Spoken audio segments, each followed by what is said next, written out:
नमस्कार, बहुत स्वागत है आपका।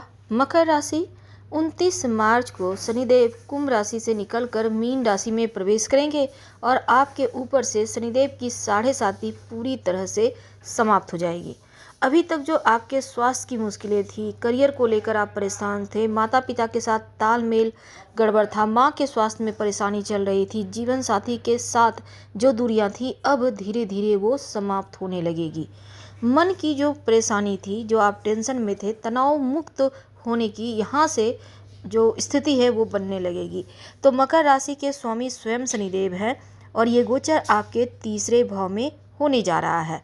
अब यहाँ पर शनिदेव का होना आम तौर पर अच्छा फल देता है और 7.5 भी समाप्त हो रही है। तो तीसरे भाव में जब शनिदेव रहेंगे तब उनकी दृष्टि पंचम भाव पर, नवम भाव पर और द्वादश भाव पर पड़ेगी। अब इन दृष्टि की वजह से छोटी छोटी यात्राओं के योग बनेंगे, विदेश यात्राएं होंगी, शहर के भीतर या बाहर आप अगर जॉब करते हैं स्थानांतरण के योग बनेंगे और यहाँ तक कि घर में अगर भाई बहन हैं आपके तो उनके स्वास्थ्य का थोड़ा ख्याल रख लीजिएगा। आपका उनके साथ रिश्ता बढ़िया रहेगा। धार्मिक कार्य की तरफ आपका झुकाव बढ़ेगा। संतान अपने जीवन में तरक्की करेंगे और मित्रों का साथ मिलेगा।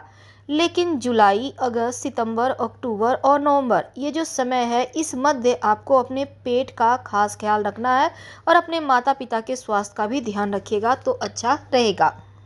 करियर व्यापार में बड़ा रिस्क उठाने के लिए तैयार रहिए और मेहनत प्रयासों से सफलता प्राप्ति की प्रबल संभावना बनेगी। तो शनिदेव का तृतीय स्थान में आना आपको विशेष फल देगा और 7.5 समाप्त होते ही आपका पराक्रम बढ़ेगा, आर्थिक स्थिति में सुधार होगा, कर्ज से मुक्ति मिलेगी, भाग्य का साथ मिलना शुरू हो जाएगा। तो शनिदेव जब आपके 5वें, 9वें, 12वें भाव पर दृष्टि डालेंगे तब उस दृष्टि का फल क्या होगा। तो इस समय चूंकि शनिदेव की दृष्टि बहुत शुभ फल नहीं देती, तो आप भाग्य के भरोसे न रहकर मेहनत कीजिएगा। बच्चों के स्वास्थ्य का ध्यान रखें, उनके साथ तालमेल बनाए रखें। लव रिलेशनशिप में हैं तो रिश्तों में दूरियां ना आए, इसलिए आपको थोड़ा ध्यान रखना चाहिए और अपनी वाणी को और बेहतर बनाने के लिए सही समय पर सही डिसीजन आप ले सकें, इसके लिए भगवान सूर्य को प्रणाम करके गायत्री मंत्र पढ़ना शुरू कर दें।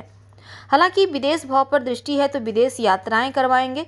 एक स्थान से दूसरे स्थान पर आपका परिवर्तन हो सकता है।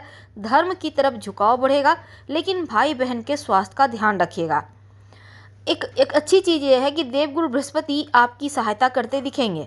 संतान प्रगति करेगा। संतान के मामलों में जो टेंशन थी, गुरु की कृपा से अमृत दृष्टि से संतान के मामले में जो भी जितनी भी परेशानियां थी उसमें रक्षा होगी। इसमें बुद्धिमानी, चतुराई से आपको हर कार्य में सफलता मिलेगी और थोड़ी भाग दौड़ बढ़ेगा, पर मेहनत जितना करेंगे उतना ही लाभ होगा। जो व्यापारी भाई हैं रिस्क उठाने के लिए तैयार रहें, क्योंकि जितना मेहनत उतना ही बड़ा सफलता प्राप्त होता दिखेगा। तो शनिदेव का ये महापरिवर्तन अच्छा है क्योंकि 7.5 से मुक्ति मिलेगी। शनिदेव अच्छा परिणाम देंगे। घर में कोई शुभ मांगलिक कार्यक्रम होगा। अगर आप लेखन से जुड़े हैं, कला से जुड़े हैं, पत्रकार हैं, आपको बढ़िया सफलता मिलेगी। अगर विदेशी जमीन से आप कोई काम करते हैं तो विशेष सफलता प्राप्त होने की संभावना बन रही है।